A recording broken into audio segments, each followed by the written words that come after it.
नमस्कार दोस्तों, स्वागत है मेरे यूट्यूब चैनल CGPSC स्टडी अड्डा में। आज हम वीडियो में बात करने वाले हैं 20 फरवरी 2022 को आयोजित फूड इंस्पेक्टर की परीक्षा, उसके अधिनियम और कंप्यूटर के प्रश्नों के बारे में। तो देखते हैं, हमारा प्रश्न है, राष्ट्रीय आयोग सभी राज्य आयोग पर प्रशासनिक नियंत्रण रखेगा। तो इस प्रश्न का उत्तर हो जाएगा उपरोक्त सभी। ऑप्शन डी इसका सही आंसर हो जाएगा। अगला प्रश्न है, उपभोक्ता संरक्षण अधिनियम में जिला पीठ राज्य आयोग तथा राष्ट्रीय आयोग वाद कारण उत्पन्न होने के पश्चात परिवाद ग्रहण नहीं करेगा। तो इस प्रश्न का उत्तर हो जाएगा 2 वर्ष। 2 वर्ष के पश्चात जिला पीठ राज्य आयोग तथा राष्ट्रीय आयोग परिवाद ग्रहण नहीं करता है। अगला प्रश्न है दोस्तों, राष्ट्रीय आयोग कार्य करेगा। तो हमारे देश की राजधानी नई दिल्ली से राष्ट्रीय आयोग कार्य करेगा। इसका उत्तर हो जाएगा ऑप्शन ए, नई दिल्ली। अगला प्रश्न है, राष्ट्रीय आयोग के सदस्य के वेतन, मानदेय तथा अन्य भत्ते विहित किए जाएंगे। तो राष्ट्रीय आयोग के सदस्यों को वेतन, मानदेय और विहित केंद्रीय सरकार के द्वारा किए जाते हैं। इस प्रश्न का उत्तर हो जाएगा ऑप्शन ए, केंद्रीय सरकार के द्वारा। दोस्तों, जो भी अभी तक चैनल को सब्सक्राइब नहीं किए हैं वो सब्सक्राइब कर देवें और साथ ही साथ बेल आइकन दबा देवें, ताकि आपको और भी अच्छे कंटेंट मिलते रहें। साथ ही अन्य परीक्षाओं के बारे में भी जानकारी मिलते रहेंगी। देखते हैं, हमारा अगला प्रश्न है, राष्ट्रीय आयोग की अधिकारिता होती है। तो राष्ट्रीय आयोग की अधिकारिता होती है 10 करोड़। इसका उत्तर हो जाएगा ऑप्शन डी, 10 करोड़ रुपए। अगला प्रश्न है, वर्ष 2021-22 में किस तिथि तक धान की खरीदी न्यूनतम समर्थन मूल्य पर राज्य सरकार के द्वारा की गई थी। तो दोस्तों, पहले 31 जनवरी तक किया गया था और बाद में उसे 7 फरवरी तक बढ़ा दिया गया था। तो इस प्रश्न का उत्तर हो जाएगा 7 फरवरी तक। ऑप्शन सी हमारा सही आंसर हो जाएगा। अगला प्रश्न देखते हैं, इस राज्य में किस वर्ष से सार्वजनिक वितरण प्रणाली के अंतर्गत चावल उत्सव प्रारंभ किया गया था। तो दोस्तों, फरवरी 2008 से चावल उत्सव का प्रारंभ किया गया था। सही उत्तर हो जाएगा हमारा ऑप्शन बी। अगला प्रश्न है, इस राज्य में सार्वजनिक वितरण प्रणाली में पारदर्शिता एवं जन भागीदारी बढ़ाने कॉल सेंटर किस माह से संचालित किया जा रहा है। तो जनवरी 2008 से ही कॉल सेंटर की शुरुआत किया जा रहा है। ऑप्शन ए हमारा सही आंसर हो जाएगा। अगला प्रश्न देखते हैं, इस राज्य में सार्वजनिक वितरण प्रणाली में कंप्यूटरीकरण किस वर्ष से प्रारंभ किया गया। तो सन 2007 से कंप्यूटरीकरण किया गया था और जनवरी 2008 से इसे संचालित किया जा रहा था। तो इस प्रश्न का उत्तर हो जाएगा हमारा ऑप्शन ए, सन 2007। दोस्तों, ये सारे प्रश्न जो कि 2019 का अधिनियम और 1986 का अधिनियम, 1955 के अधिनियम से आया हुआ था, लेकिन हमारे सिलेबस के अंतर्गत 1986 अधिनियम नहीं दिया था, तो पर भी 1986 का अधिनियम आ गया था। अगला प्रश्न देखते हैं, इस राज्य में कंप्यूटर के माध्यम से संचालित उचित मूल्य की दुकानों को खाद्य संचालन के द्वारा खाद्य वितरण का आवंटन किस माह से किया गया था। तो इस प्रश्न का उत्तर भी हो जाएगा ऑप्शन ए, जनवरी 2008 से। अगला प्रश्न है, आवश्यक वस्तु अधिनियम 1955 की धारा 14 संबंधित है। तो यह 1955 की धारा 14 सबूत के भार से संबंधित है। ऑप्शन ए इसका सही आंसर हो जाएगा। अगला प्रश्न देखते हैं दोस्तों, आवश्यक वस्तु संशोधन अधिनियम 1971 का 66 के प्रारंभ के पश्चात निकाली गई हर ऐसी अधिसूचना जब तक वह पहले ही विखंडित न कर दी जाए, राज्यपत्र में उस अधिसूचना के प्रकाशन के पश्चात कितने वर्ष के अवसान पर प्रवृत्त न रह जाएगी। तो दोस्तों, ये प्रश्न थोड़ा इसका आंसर नहीं मिल पाया था, तो ये प्रश्न अभी थोड़ा होल्ड करके रखते हैं। अगला प्रश्न देखते हैं दोस्तों, आवश्यक वस्तु अधिनियम 1955 में संक्षेपतः विचारण की शक्ति है। तो विचारण की शक्ति धारा 12 क के अंतर्गत आती है। ऑप्शन बी हमारा सही आंसर हो जाएगा। अगला प्रश्न है, आवश्यक वस्तु अधिनियम 1955 में आदेशों के बारे में उपधारणा कहाँ पर निहित है। तो आदेशों की उपधारणा है धारा 13 में। ऑप्शन बी इसका सही आंसर हो जाएगा। अगला प्रश्न है, आवश्यक वस्तु अधिनियम 1955 की धारा सी के अंतर्गत आपराधिक मना स्थिति की उपधारणा के अंतर्गत शामिल है। तो इसके अंतर्गत आशय भी शामिल है, मंतव्य शामिल है और साथ ही साथ तथ्य की जानकारी और विश्वास करने का कारण भी जारी है। तो इस प्रश्न का आंसर हो जाएगा ऑप्शन डी, उपरोक्त सभी। अगला प्रश्न है, प्रारंभिक दौर के कंप्यूटर को प्रोग्राम करने के लिए निम्न में से कौन सी भाषा का उपयोग किया गया था। तो सबसे पहले प्रारंभिक दौर में असेंबली भाषा का उपयोग किया जाता था प्रोग्रामिंग के लिए। तो इस प्रश्न का उत्तर हो जाएगा हमारा ऑप्शन सी, असेंबली लैंग्वेज। अगला प्रश्न है, डाटा एवं प्रोग्राम में संग्रहित होते हैं जब प्रोसेसर उनका उपयोग करता है। तो सर्वप्रथम डाटा और प्रोग्राम मेन मेमोरी में ही संग्रहित होता है, उसके बाद प्रोसेसर उनका उपयोग करता है। ऑप्शन बी हमारा इसका सही आंसर हो जाएगा। अगला प्रश्न देखते हैं दोस्तों, निम्न में से कौन सा आउटपुट डिवाइस नहीं है। तो आउटपुट डिवाइस नहीं है पूछा है, तो देखते हैं यहाँ पर प्रिंटर एक आउटपुट डिवाइस है, साथ ही प्लाटर भी है और फ्लैक्स मशीन भी है। यहाँ पर नहीं पूछा है तो बारकोड एक आउटपुट डिवाइस नहीं है। इस प्रश्न का उत्तर हो जाएगा हमारा ऑप्शन ए, बारकोड रीडर।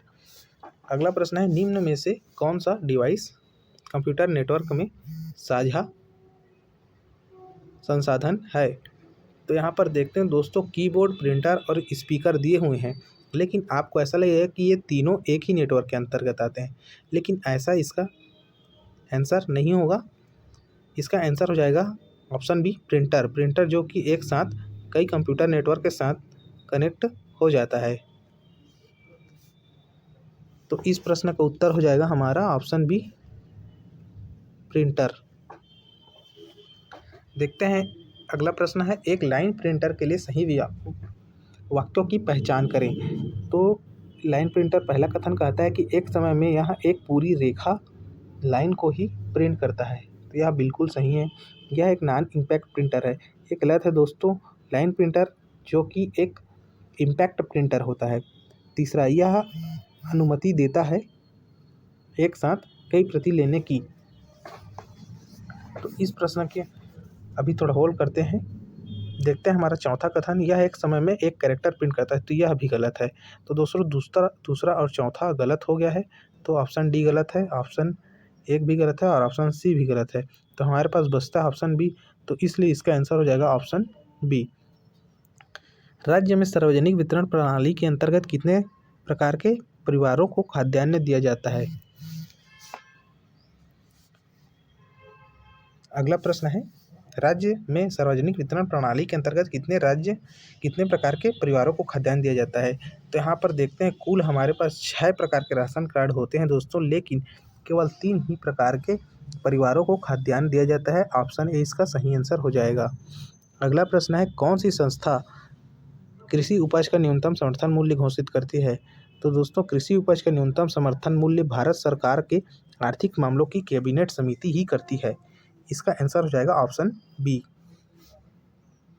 प्रश्न देखते हैं, छत्तीसगढ़ सरकार के द्वारा न्यूनतम समर्थन मूल्य पर किन कृषि फसलों का उपार्जन किया जाता है। तो छत्तीसगढ़ सरकार के द्वारा धान, मक्का और रागी तीनों का उपार्जन किया जाता है। इस प्रश्न का उत्तर है ऑप्शन सी। अगला प्रश्न है, सार्वजनिक वितरण प्रणाली के अंतर्गत इस राज्य में 2018-19 से वर्ष 2020-21 तक किस खाद्य पदार्थ की खरीदारी में ऋणात्मक प्रवृत्ति रही है।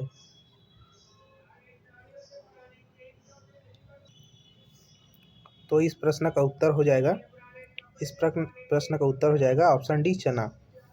अगला प्रश्न है, 2021-22 में किस अनाज का न्यूनतम समर्थन मूल्य सबसे अधिक रहा है। तो न्यूनतम समर्थन मूल्य रागी और कोदो कूट की, जो कि हाल ही में आया हुआ था, जिसका समर्थन मूल्य 3337 रुपये कुछ आसपास था, जहां पर धान का 1940 रुपया और मक्का का 1870।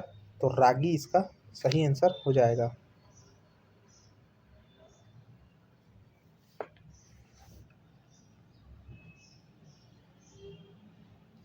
अगला प्रश्न देखते हैं, उपभोक्ता संरक्षण अधिनियम के अंतर्गत आंतरिक शिकायत निवारण प्रणाली में शामिल है। तो कॉल सेंटर, हेल्पलाइन और नोडल अधिकारी। इस प्रश्न का उत्तर हो जाएगा उपरोक्त सभी। अगला प्रश्न है, राष्ट्रीय खाद्य सुरक्षा अधिनियम में प्रवृत्त हुए समझा जाएगा।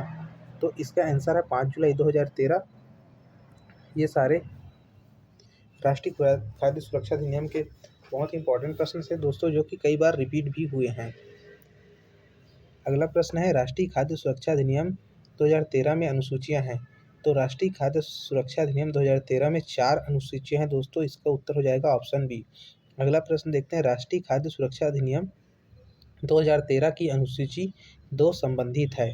तो अनुसूची 2 है पोषण मानक संबंधित, इसका उत्तर है ऑप्शन ए। देखते हैं, राज्य खाद्य आयोग का गठन करेगी।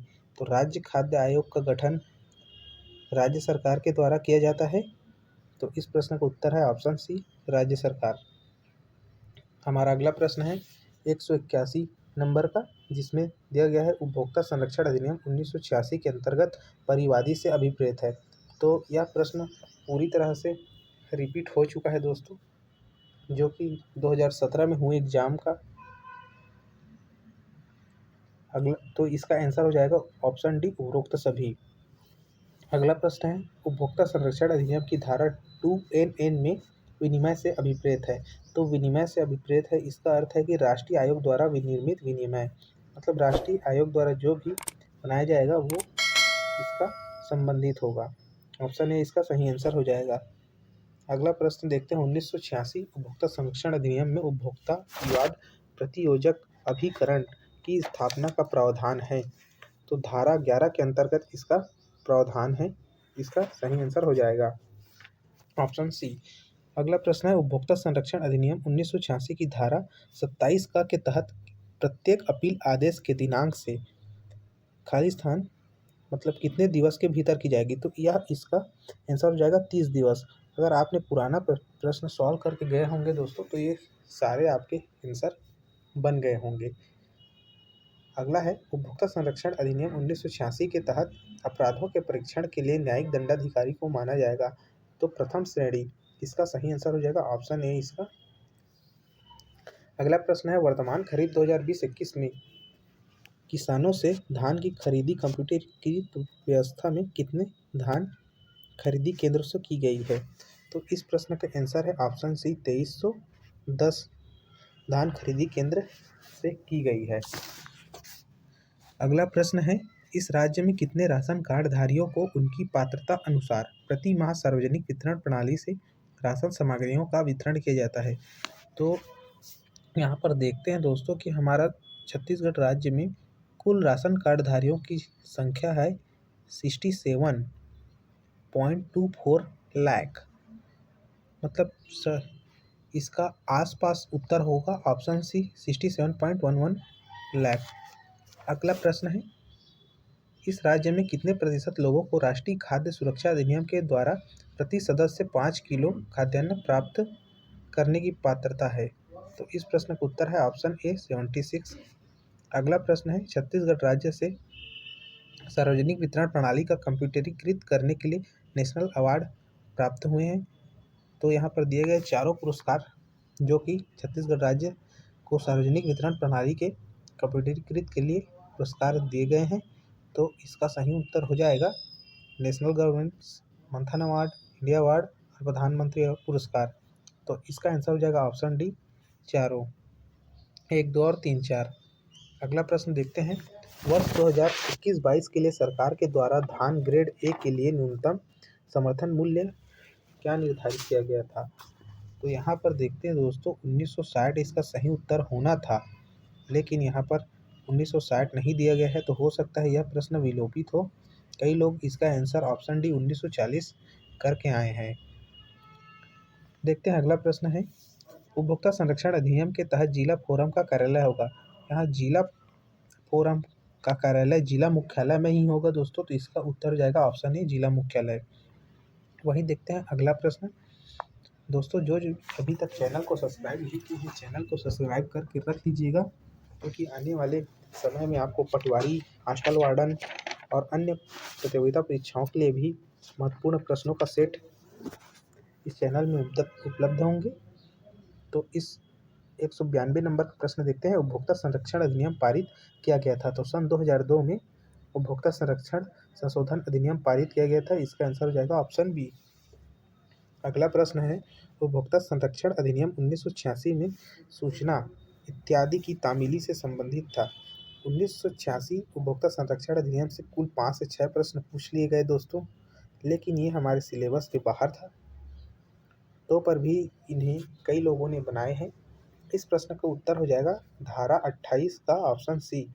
उपभोक्ता संरक्षण अधिनियम 1986 सूचना इत्यादि की तामीली धारा 28 का के अंतर्गत होती है।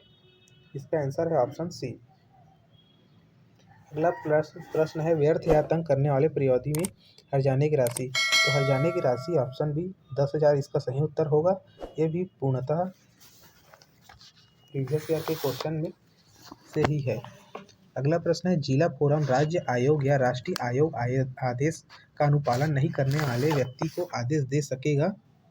तो यह है जुर्माना, जुर्माना के लिए आदेश दे सकेगा। ऑप्शन डी इसका सही आंसर हो जाएगा। इस राज्य में अगला प्रश्न है, इस राज्य में सार्वजनिक वितरण प्रणाली के अंतर्गत किस कीमत पर सामान्य परिवार को चावल दिया जाता है। तो 10 रुपये प्रति किलो सामान्य परिवार को चावल दिया जाता है। ऑप्शन सी इसका सही उत्तर हो जाएगा। अगला प्रश्न है, इस राज्य में नवंबर 2020 तक सार्वजनिक वितरण प्रणाली के अंतर्गत कितने उचित मूल्य की दुकानें संचालित है। तो कुल यहाँ पर हमारे दोस्तों 2020 तक सार्वजनिक वितरण प्रणाली के अंतर्गत कुल 11,149 दुकानें संचालित है। ऑप्शन ए इसका सही उत्तर हो जाएगा। देखते हैं हमारा अगला प्रश्न है, जो कि इस राज्य में खाद्य एवं पोषण सुरक्षा अधिनियम का निर्माण किस वर्ष किया गया। तो सन 2013 में खाद्य एवं पोषण सुरक्षा अधिनियम का निर्माण किया गया था। ऑप्शन बी इसका सही उत्तर हो जाएगा। अगला प्रश्न है, अनुसूचित एवं माड़ा क्षेत्र में प्रति परिवार 2 किलो चना दिया जाता है। तो किस किस प्रकार के परिवारों को। तो हम जानते हैं दोस्तों, यहाँ पर अंत्योदय परिवार और प्राथमिकता परिवार वाले को ही 2 किलो चना प्रति माह दिया जाता है, जबकि एकल निराश्रित परिवार को नहीं दिया जाता। हमारा ऑप्शन बी इसका सही उत्तर हो जाएगा, 1 और 2। अगला प्रश्न है, राज्य के बस्तर संभाग में किस प्रकार के परिवारों को प्रति माह 2 किलोग्राम गुड़ दिया जाता है। तो यह भी अंत्योदय और प्राथमिकता परिवार को ही दिया जाता है। ऑप्शन बी 1 और 2 इसका सही उत्तर हो जाएगा। दोस्तों, वीडियो आपको अच्छी लगी होगी तो अपने दोस्तों के साथ इसे शेयर करिए, लाइक करिए और कमेंट करके बताइए कि आपका कितना आंसर सही हुआ है। और जो भी दोस्त चैनल को अभी तक सब्सक्राइब नहीं किए हैं, चैनल को सब्सक्राइब कर लीजिएगा। आपको पल पल की अपडेट मिलते रहेगी आने वाले प्रतियोगिता परीक्षाओं के बारे में। धन्यवाद।